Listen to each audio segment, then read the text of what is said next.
Hi, everyone. This presentation is going to be about making effective figures and tables. Effective figures and tables are critical for science. One for neuroimagers. Some of us got into this because of the pretty pictures, but beyond that, they are critical for in communicating your science clearly and honestly and enabling others to reproduce your science. So just briefly, a few reasons why visualization matters. Clarity. Your figures are your translation of your data into a story. You want people to be able to get the general gist of what you're trying to say just by looking at the figure without having to read the text. One, this is efficient, but two, you might have people in other countries who are reading your papers or people who have limited understanding of the scientific methods that you've used. And like they say, a picture is worth 1,000 words. That can definitely be the case when it comes to scientific visualization. Another one is honesty. Poor design can accidentally hide results or mislead viewers, and we absolutely don't want to do this when people are trying to understand our science. And lastly, accessibility. Your science should be readable by everyone. I mentioned language up above, but also from a visual standpoint, making sure that the color schemes you use are colorblind safe, that things are in a high contrast format. All of these things make it easier for people to understand what it is that you're trying to communicate. And now we can turn to neuroscience actually to understand why visualization is important, what we need to consider when we put things together. How does our brain process data visually? The first thing I want to discuss is pre-attentive processing, and this is the fact that we detect color and size and other components of our visual field before we even think about it. Some things just jump out at us. So just in this toy example here, it's very easy to see. There's a red dot that we can identify as different. And here it takes a little bit longer because we are tuned to look at differences in colors. Color, size, and orientation pop out quickly. Shape differences are harder and sometimes require more searching. Using the wrong colors can be an instant misdirection. So think about what are people going to get from this when they take a first glance at it. Gestalt principles. We group things that are close. We group things together that are close or similar. So if things are in proximity, we see those as two groups. If things are in rows, we see that and we understand some of those as related to each other and some of them as different. So place related data points together and use consistent colors for group. And this helps readers compare things naturally without having to go to the caption to understand that you used this shape to identify this group and that shape to identify another group. Cognitive load, and we'll talk about this a little bit more, but every extra element that you add to a chart costs extra brain power. You may not even think about this, but we don't want to have too much clutter in our figure. If we will talk about the concept of chart junk, which is just extra information, 3D effects, extra grid lines, extra borders, redundancy. These can all distract and make it harder for people to quickly gather what it is that you're trying to communicate. We want to remove everything that is non-essential and maximize the data to ink ratio. Maximize the information that you're conveying and minimize the extra ink, or in our case, voxels, pixels that we're using to convey this information. This is also a problem for reproducibility. So the file drawer problem in neuroimaging is that people who find negative results don't often publish, and these get tucked away into a file drawer. So we all look at the significant blobs and figures, but this is only half of the story. There's a whole, what we call dark data, the data that's not published, that maybe the people who were using it at the time didn't see anything in it, but that can be important information for others who might be trying to do the same research. Maybe there was a problem in their methods. Maybe there legitimately is no association somewhere. And rather than have people waste their time and their money and their resources redoing this study, we'd want to know at some point if there truly is no effect there. So one way that this comes up is when we show thresholded versus unthresholded maps. So thresholded maps, this is after we have established a statistical threshold for significance. We talk about this in detail in uh, all of the statistical lectures early on, so I just assume that you've watched all of those. But when we establish a significance threshold, we say these are the things that are significant, and we often don't talk about all of the other things. So, say you set this threshold right here in this little toy example, you're going to look at these two things only, and that's it. But if you look at the unthresholded map, you get the complete picture. You might see that there are other clusters that maybe they weren't quite as significant, but we have to be careful when we use words like trends towards significant or close to significant. We're not trying to kind of massage the data or falsify results, but we want to know if there is some information there. There's a lot of information there that we're not seeing if we only look at the thresholded map. So in this figure right here, all of these little pixels surrounding this one, surrounding this cluster, and this one over here, they're very close to the significance threshold. You can call these ones near misses, and maybe they truly are noise. That's why we threshold things. We don't want to interpret noise as signal. But maybe if a study was done with a larger sample size or tighter controls, maybe these might become significant. So showing unthresholded maps reveals the true spatial extent of effects that don't survive correction. We can look at effect sizes rather than just a binary yes, no, was it significant or not? And this is really helpful when people are doing meta-analyses or replication studies. And this prevents overinterpretation of thresholded blobs. So the best practice would be to show thresholded results, clearly identifying what is your threshold for significance, why did you use that threshold, providing reason for that, but including unthresholded maps perhaps in the supplementary materials, or maybe even in the figure, but in a more opaque color or something that clearly defines them as not significant. But we want to show as much information as we can without overloading the viewer or giving them a false impression. So here are some nice neuroimaging figures, and a lot of these figures and some of the other graphics that I'll show come from a paper by Chopra et al. From 2023 in Aperture Neuro. So you can look that up. So a few important things when you are putting together a neuroimaging figure. Orientation labels. It's pretty easy to tell from a figure if you're looking at the anterior or posterior, superior, inferior, that like we know what a brain looks like, but left, right, not so much. There are, of course, asymmetries in the brain, but we often don't those are subtle and we don't necessarily portray those in our figures. So it's really important that you clearly identify what's left in the brain and what's right so that we can have reproducible results. Coordinates. There are numerous coordinate systems out there that you can use to define your data. It doesn't really matter which one you use as long as you are consistent, but you should clearly say which coordinate system you're using and what the coordinates are. This makes it easier for other people to then go to their data and say, oh, yes, I saw this in the same area. My cluster overlaps with yours. It looks like we're finding a pattern together. Color bars. For these, it's best to include labels.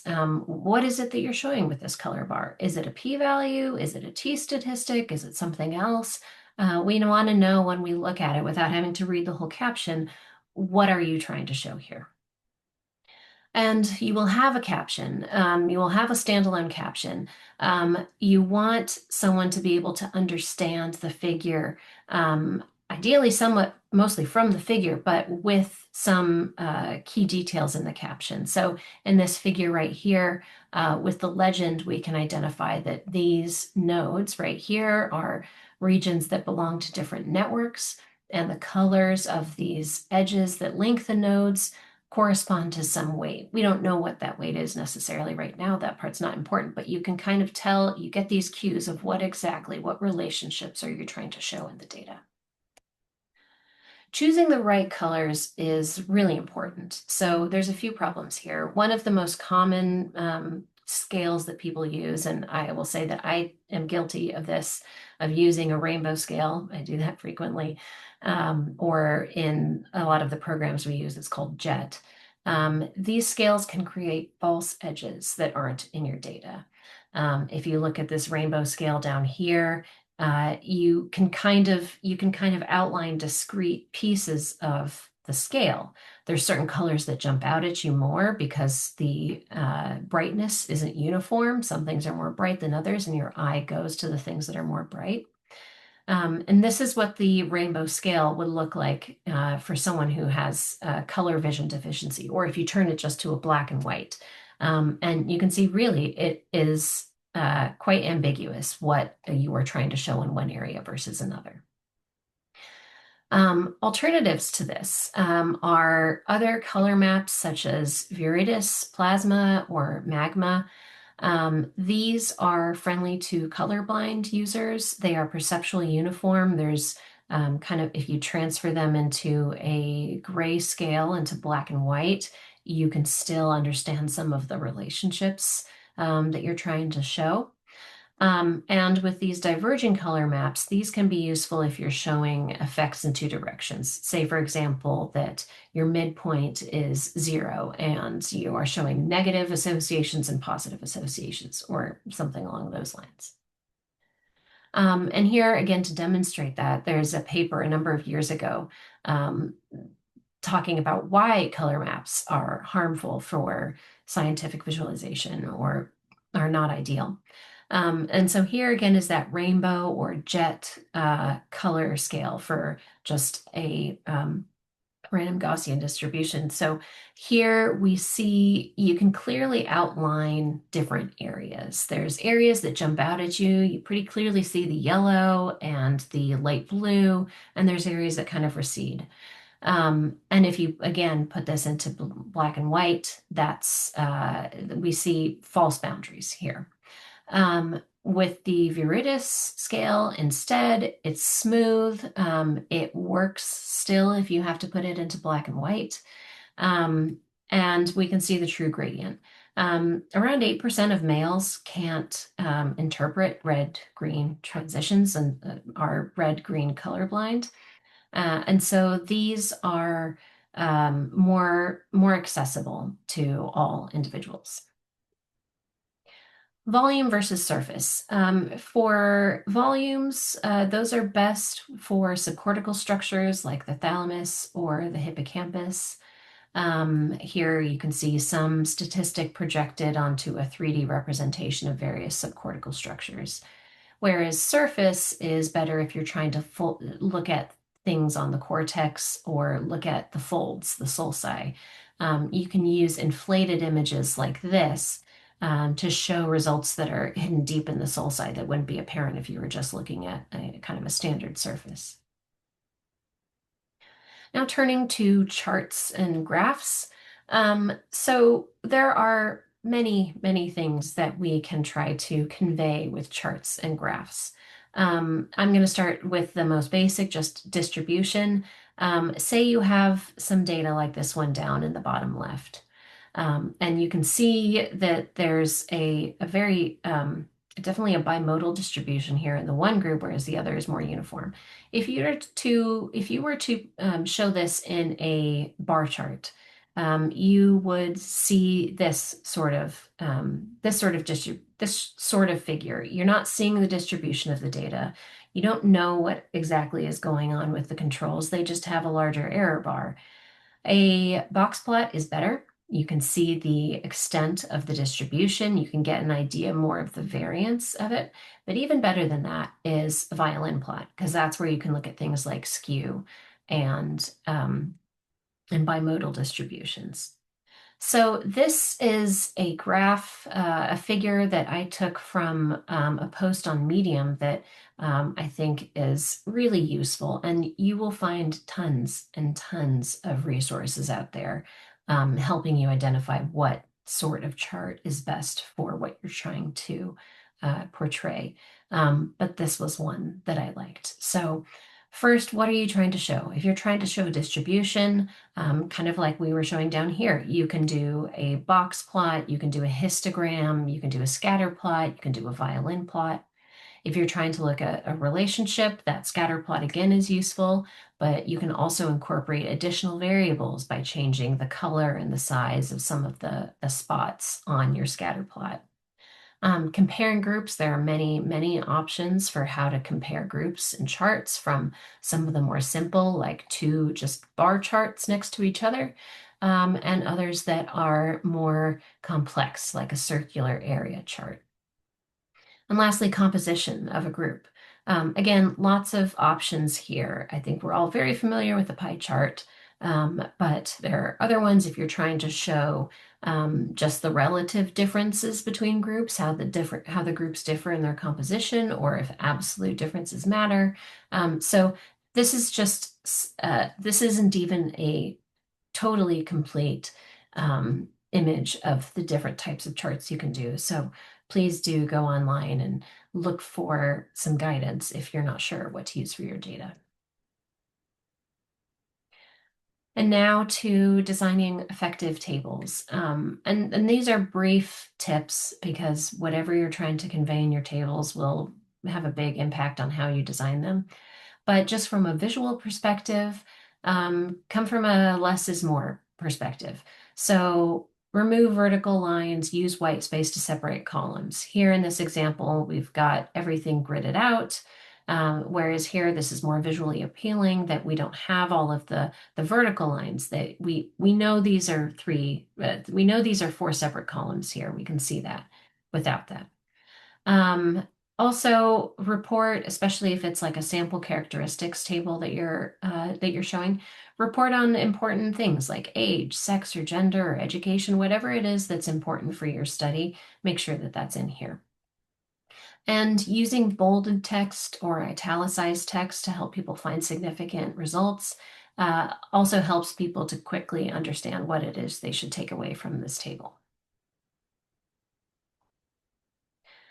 Just a few toy examples of bad charts.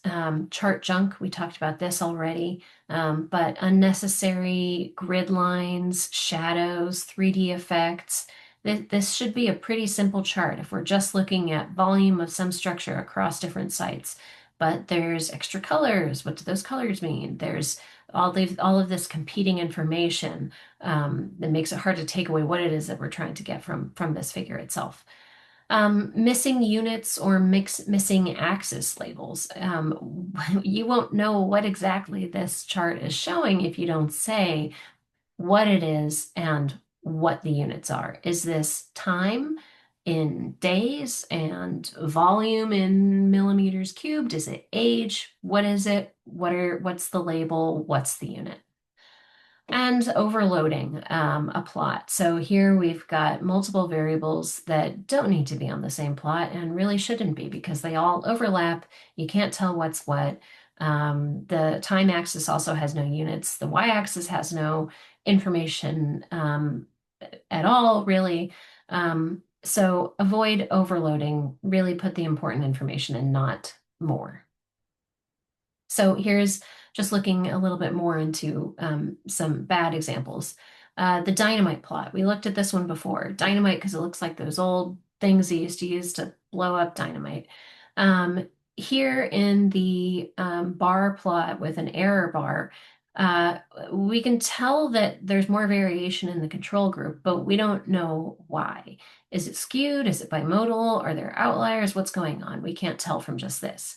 If we look at a dot plot with individual points, we can clearly see, oh, there's an outlier.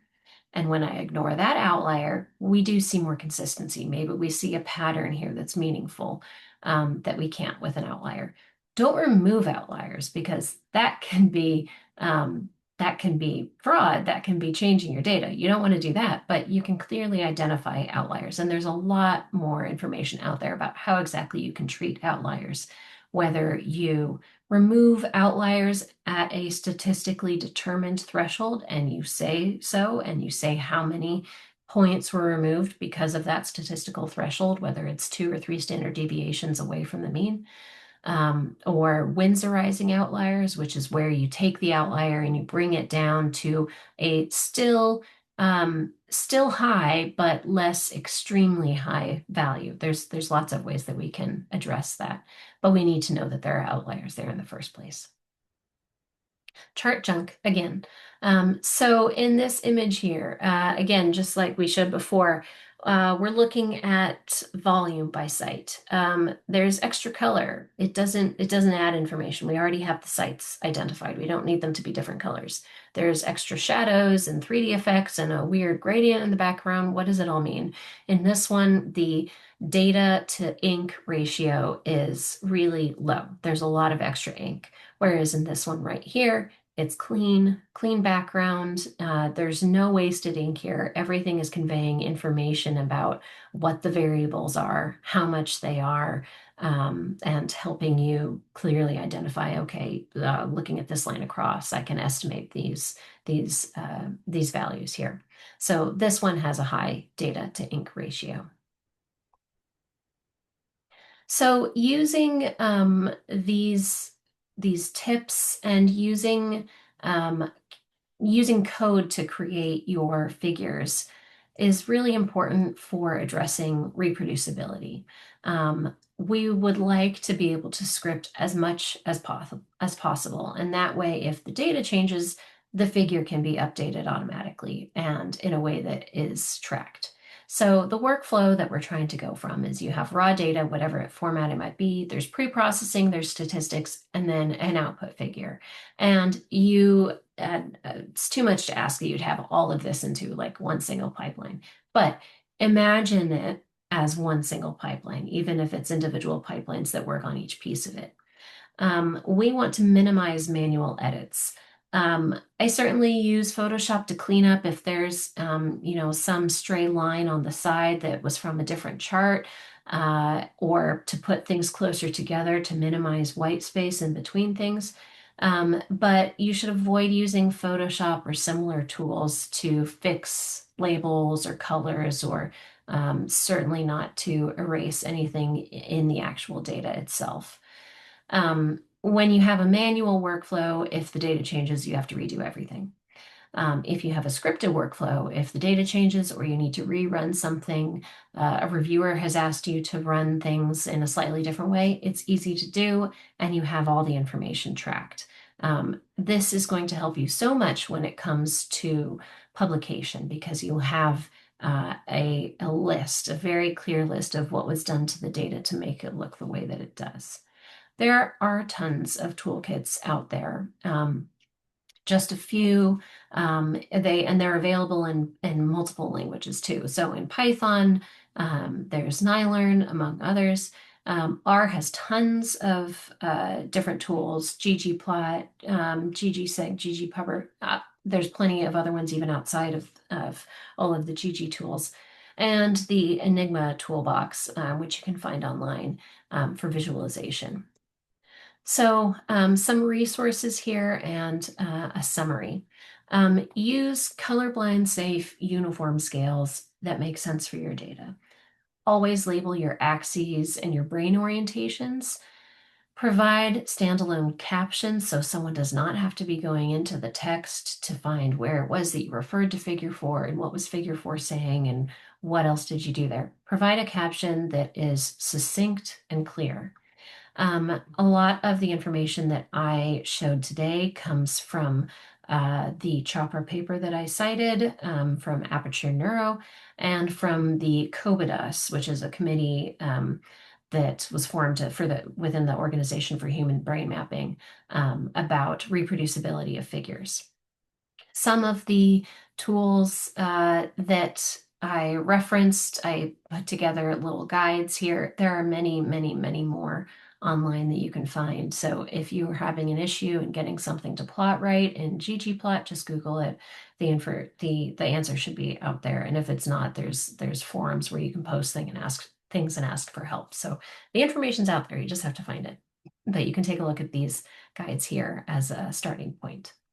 Thank you, and best of luck in creating beautiful, engaging, informative figures and tables that really help us understand all the cool work you're doing.